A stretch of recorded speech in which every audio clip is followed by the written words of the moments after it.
Alright, so welcome back. Today I want to demo for you some cool little MIDI tips and tricks that you can use to make your MIDI do what you want it to do inside of Cubase. So I've already loaded our drum sampler battery that we saw in the last video with just, I think I got the basic kit on it.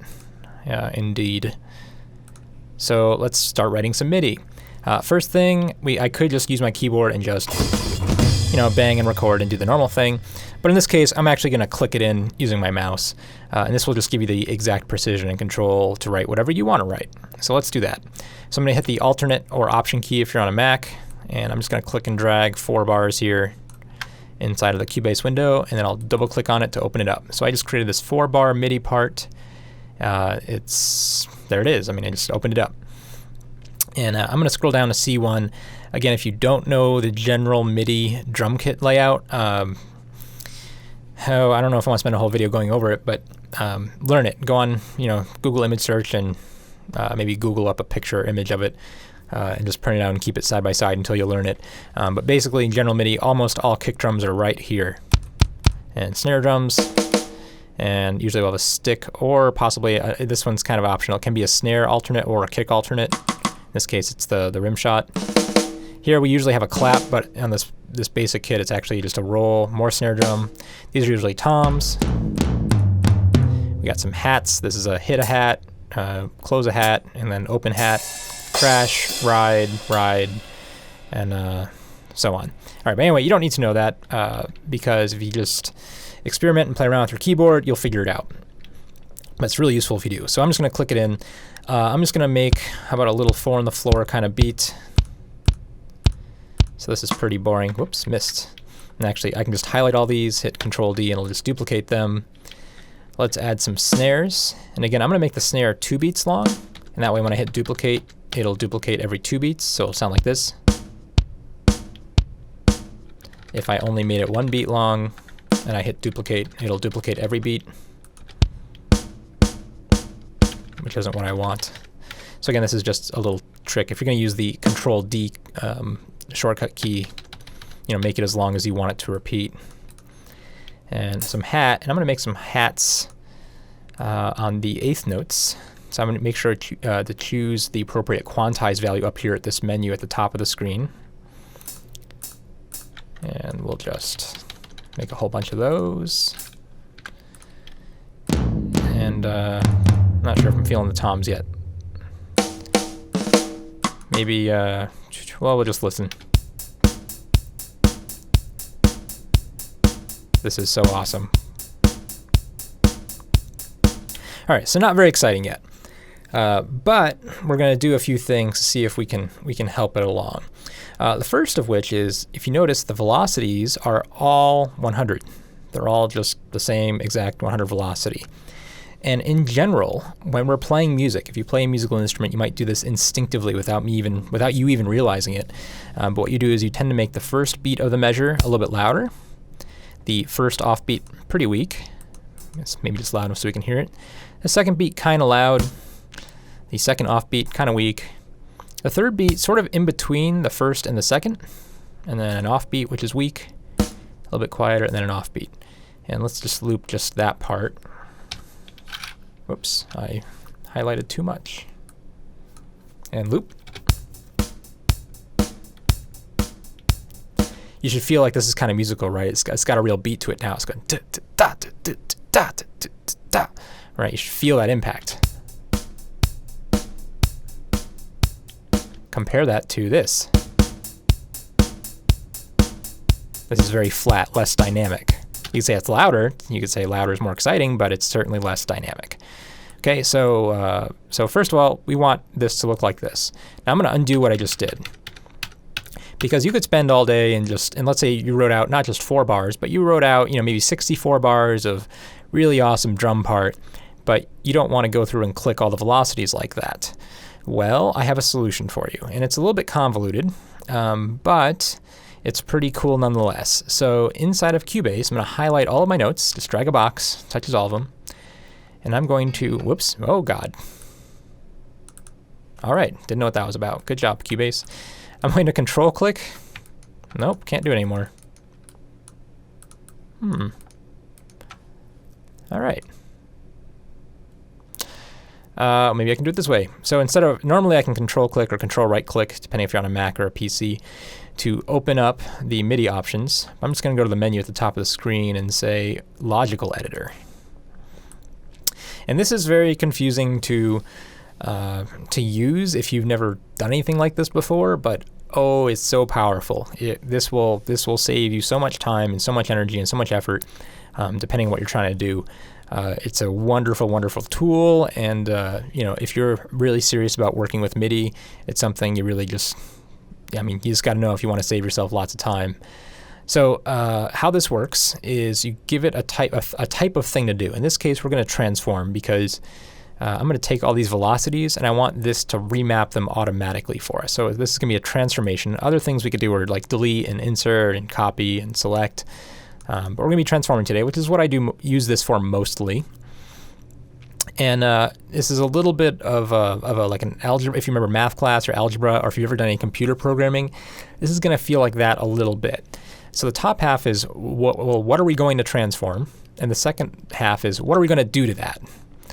And so here's what we're going to do. We're going to say type is equal to note, and we're going to say its position is inside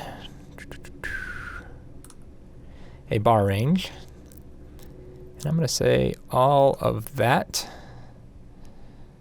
And I will say type is also position inside bar range.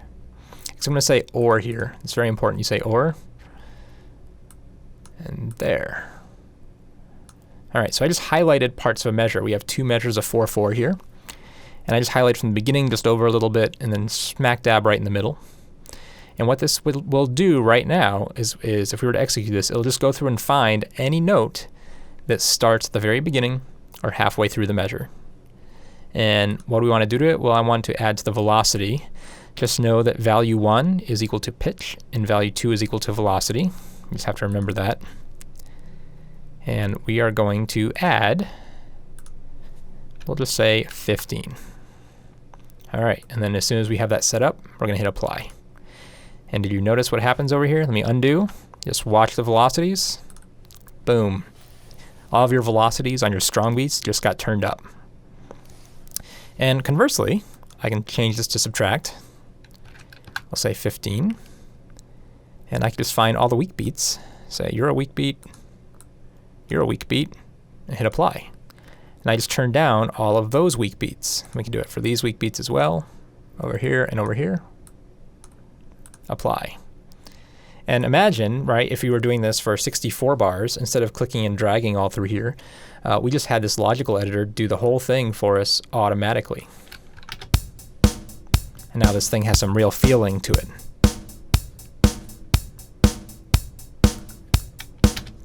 All right, so there are lots of other uses for the logical editor. We'll come back to another one in a little bit later. We'll see how far we can take it.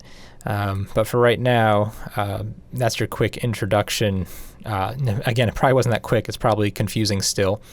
Here, let's do one more basic one, I'm thinking, before we move along here. So I'm going to delete all. I'm just going to use the minus key to delete all these conditions. So we're still going to transform. I'm going to say type is equal to note. In other words, find all the notes and change their pitch up by 1. So value 1 up by 1. So anything that's a note, just make it go up by 1 and hit apply. You see all the notes jump up. I do it again and again and again and again and again and again and again and again and again and again. And I just, each time, I'm just transposing all the notes up by 1. That's a very, very simple example of something this thing can do.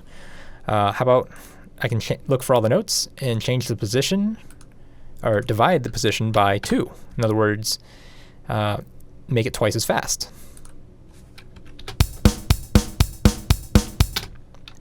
Right? I can do that right there with the logical editor. How about we'll do one more. I can just take all the velocities and say set to relative random value between, we'll say minus 50 and plus 10. And watch the velocities down here. I'm going to hit apply in 3, 2, 1. Bam. All randomized velocities. This is a little strange. I mean, you could do it though. So again, logical editor, there are three basic ways to use it. Again, the way we used it before was to find all notes that are at a certain beat within the measure, and then we used value 2 to modify their velocity, which is pretty fun and easy, I think. Okay, so that's your first little MIDI trick here. But that only affected the intensity. It didn't affect the timing at all. Although actually, I guess we did affect the timing. We could randomize the position. But let's say, you know what? This is a little too square. We want this thing to shuffle just a little bit, have a little bit of swing here. And under this Q menu, I have this tab on the right. And this will open up and let us quantize. We've seen this before in other videos where if we play something in, record it a little sloppy, this will essentially let us fix it, make it perfect in time. Well, here I don't have to just say, quantize it perfectly. I can say, you know what, we want this thing to be a little bit off, and I can just click and drag here. And if you look at this chart, you'll actually see the offbeats will become a little bit late. And let's just do 21% for now and hit quantize. And you should see the hi-hats just all move. Let me undo that and then redo. Quantize again. See all the little hi-hats just become a little bit off. Sounds a little more human, doesn't it? Like someone's really playing it. And again, if we use a much larger value for swing, it's actually going to start sounding like swing music.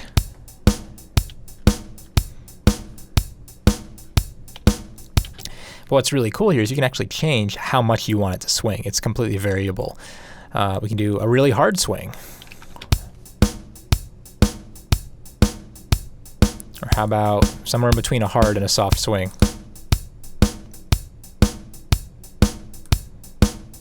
We can even just do just a little tiny bit of swing.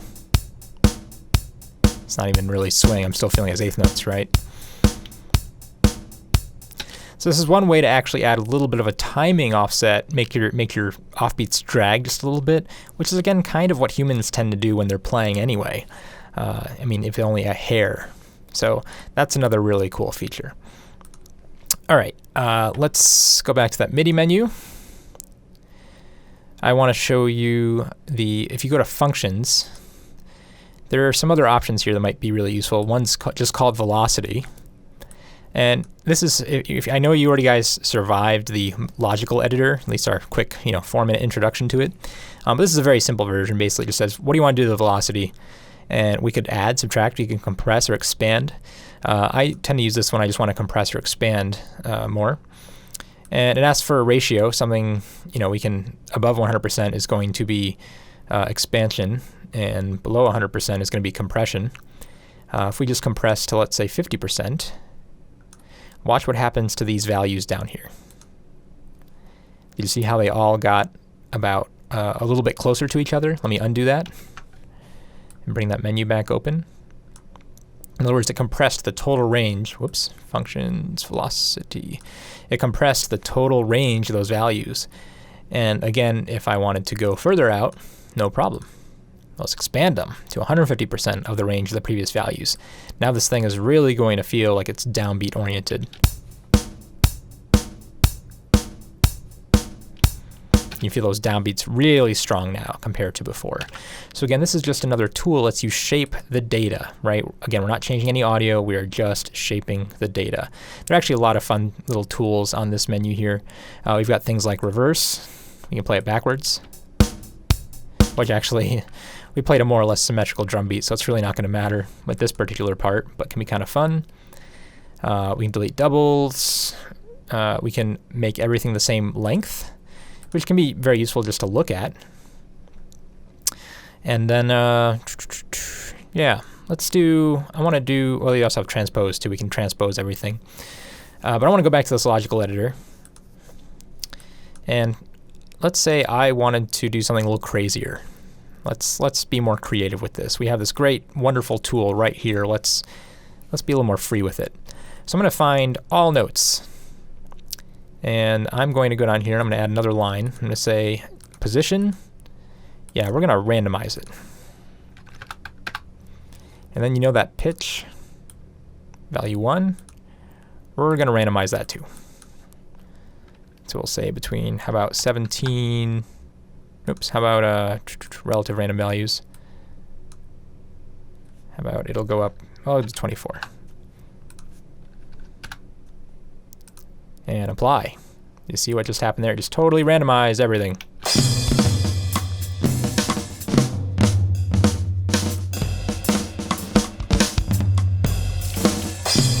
Now at this point you might be saying, oh god, that's terrible. But just wait, just wait. So I'm going to take all this and let's duplicate it. And maybe I'll just copy and paste another mess of it over here. Maybe some more of it over here, some more of it over here. So I've just made just a complete mess. I've just made a complete fool of myself and everything I'm trying to teach you. Correct? Well, maybe. Let's highlight again. And actually, before we do, I'm going to go back to Open Battery. And let's change the kit. Somewhere in here, forgot where it is, but we have the beatbox. Okay, so it's got a lot of samples in it. Let's go back to our MIDI. And let's just listen to this as it is.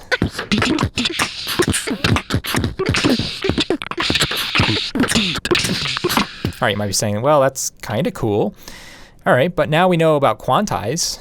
Let's open up our quantize panel. Actually, let's first switch it to 16th notes. Open up our quantize panel and say, just quantize, go for it. So it's going to put everything onto beats. And then, we just have all this randomized stuff, right? Well, let's go back to the logical editor. Type is equal to note, and let's delete the pitch one. We're going to change value 2 here. And we'll just say set to random values between 50 and 120. Again, value 2 is velocity, so just randomize the velocities, make even more of a mess. Maybe we'll go even a little bit quieter here. How about 29? There you go. And remember that whole bar thing we did? Sorry, nope, not that. Position, inside bar range, and let's say downbeats. Position inside bar range. How about offbeats? So anything that's a downbeat and in a strong third beat, again, we're going to add, let's just say 32. Did it do it? I can't tell. I don't think it did. Totally not doing it. Apparently when I got that error message earlier, this may have, nope, I see the problem. This needs to be or, remember that? I said that. Yeah. All right, there we go. Now it worked. So let me undo, watch this, right? I'll just take anything on a strong beat and make it stronger. How about we now flip this to here? And, not that one. How about the weak beats? So any of those, or any of those. And this time let's subtract 25 from those weak beats. Same thing. I could just set up 4 lines here and just have it select any of these beats, but I don't feel like it. There you go. Looks pretty good. How about I take the other beats we didn't do before and actually just add, we'll do 15 there on those beats. And we could actually do these little 8th notes. These are kind of, should be a little bit stronger than the 16th notes. Remember, we have 16th notes now. So value 2, let's just add 10 of those there. Remember, we subtracted, I think, 25 before, was it?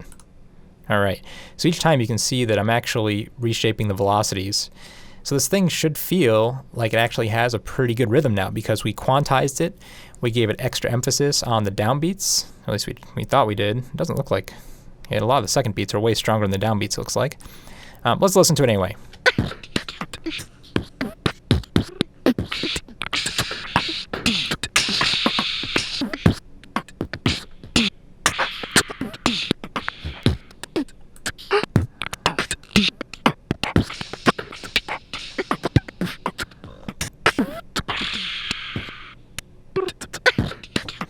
Yeah, I think that came out pretty well. It's actually really hard to have it come out really badly if you know what you're doing. I wrote that, right?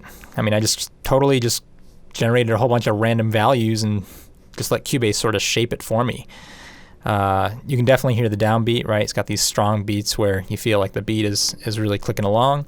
It's really actually kind of fun and interesting, got a lot of life to it. We could even actually randomize the position a little bit so it's not completely perfect in time, so it feels a little more human. Let's do that. So again, I'll open up that logical editor. We'll delete all these and just say find all the notes, take the position, set relative between, how about we'll just, and these are MIDI ticks, so it's not going to be a unit you're necessarily you're used to working with. I'm just going to say -8 to +8. It'll just put everything just a little bit off. I'll zoom in so it's really easy to see how far off that is. There it is, just tiny little shifts off. That'll kind of humanize it a little bit.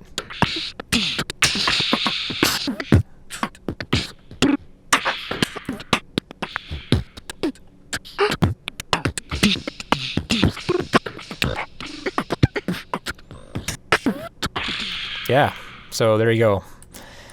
I should actually use this in a composition at some point.